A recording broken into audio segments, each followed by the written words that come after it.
day-on-day kind of movements. Let's talk about the credit cards business now. And a bit to further deepen the reach and usage of UPI, the Reserve Bank has allowed the linking of credit cards to the UPI platform.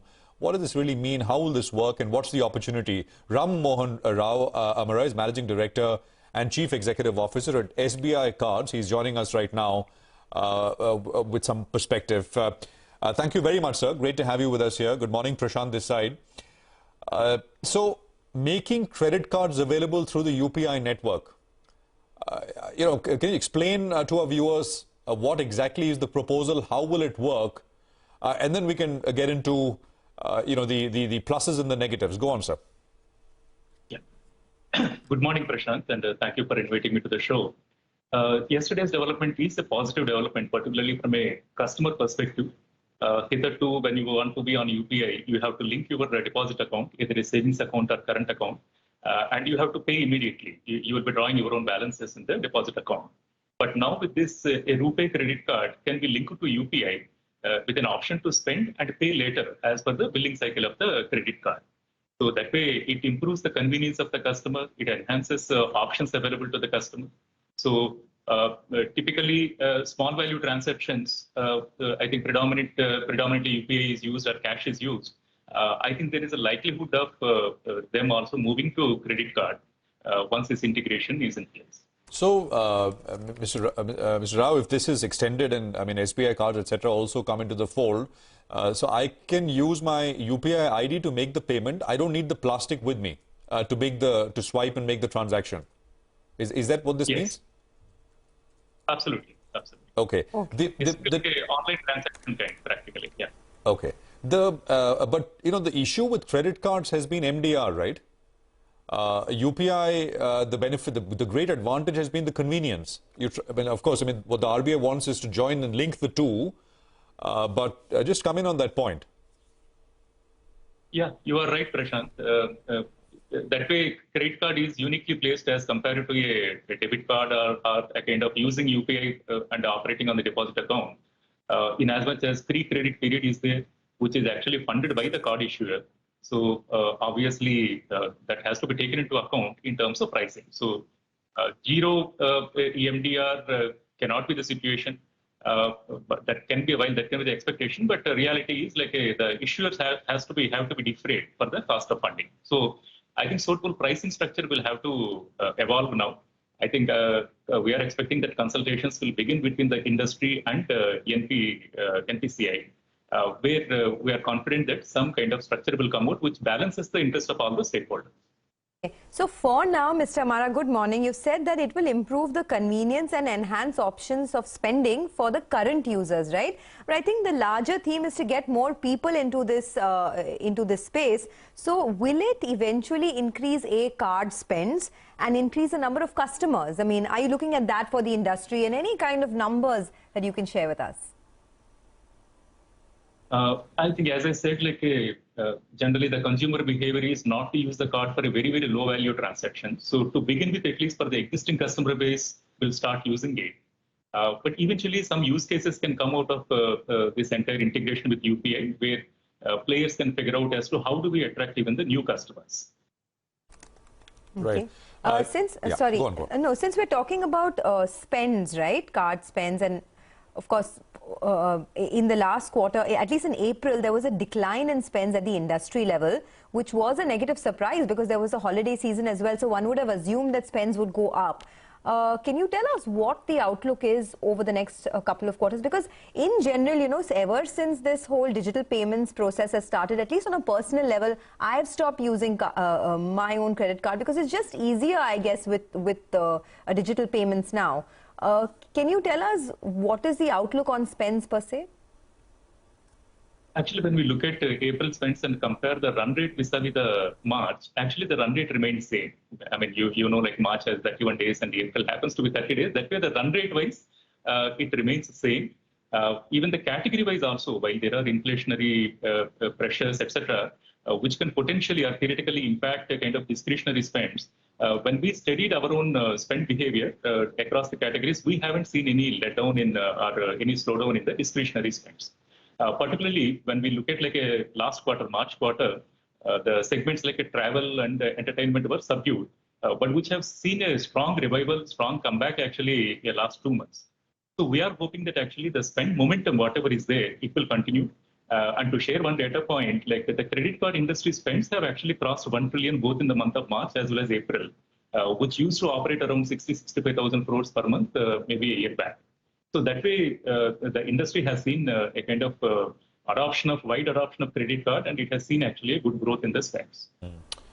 Mr. Rao, just to come back to pricing, right? You began by saying initially that the card issuer will have to be made good the expenses for funding the customer when he makes the payment. Do you see wide adoption for this? I mean, I again come back to the basic point. I mean, the big benefit is no charges when you use UPI, which is not the same with credit cards. So, you know, will merchants accept this? Do you expect pushback? I mean, just how you said consultations will begin, but what will your proposal be? Even before this, credit card was actually indirectly on the UPI rail, but in a very limited way. By partnering with the payment service providers, it has a limited use case. But now what's going to happen is instead of the 6 million point of sale terminals, which are credit card ready, suddenly now the merchant universe increases to 50 million. Yes, I mean, as I said earlier, the expectation of a automatic zero MDR will have to be balanced with the cost defraying for the issuer. This is the kind of negotiation that will have to happen with the NPCI, and then I'm sure some kind of structure will come out which will balance this, which will balance the interest of everyone. Other way of looking at this credit card income profile wise, it's not only the fee income, which is definitely a major part, but some part of the spends also get converted into kind of close-ended loans. So where you stand to gain some interest income, you stand to earn some interest income. So as an issuer, when we're negotiating with the NPCA, we will take everything into account and arrive at a kind of structure which can balance the interest. Okay, got that. You know, you have been losing market share for about 2-3 quarters now to names like ICICI Bank. There is a lot of competition in this space now. And I was going through the data between September of last year and March of this year.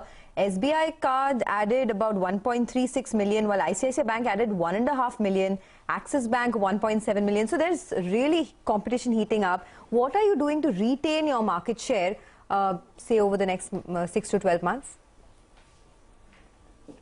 As I said several times in the forum, I mean, our strategy is more aligned to like what is our appetite, what is our capability, what are the channels that are available, and what kind of partnership commitments are there. Based on that, we fix the internal targets with an aim to actually attain a sustainable growth while keeping an eye on the market share. If you look at our gross issuance quarter on quarter, it has actually increased quarter on quarter. From a 600,000 plus around in the first quarter of last year, it actually increased to 1 million kind of run rate every quarter during December and March quarter. So we propose to maintain the run rate and actually improve it further.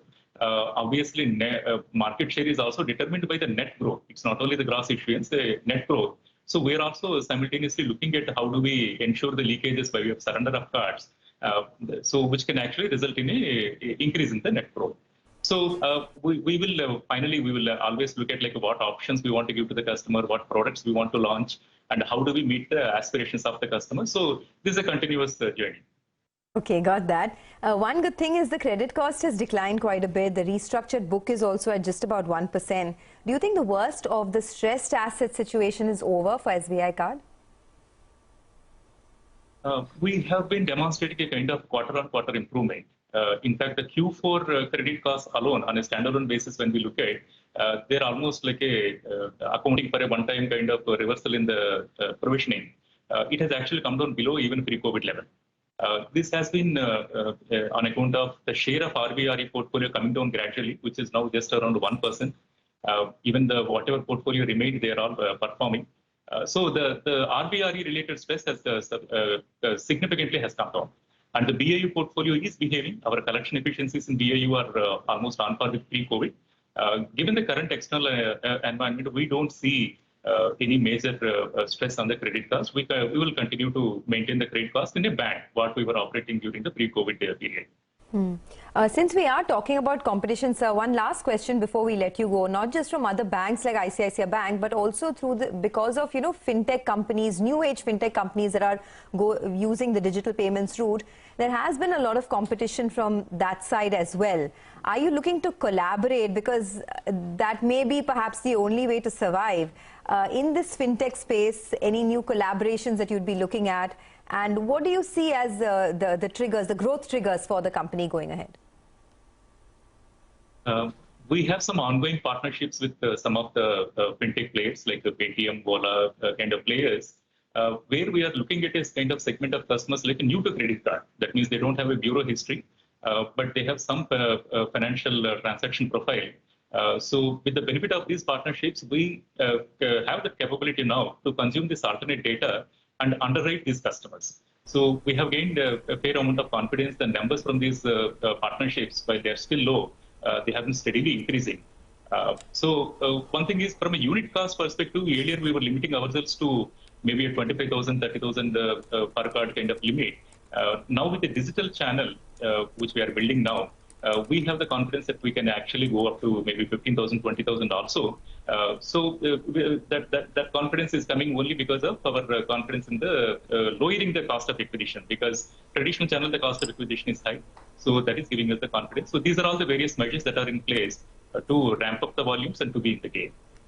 Okay. All right, Mr. Rao, thank you very much for your time. It's a pleasure. Appreciate you joining us here on CNBC TV18. Thanks very much for joining us. Well, the market is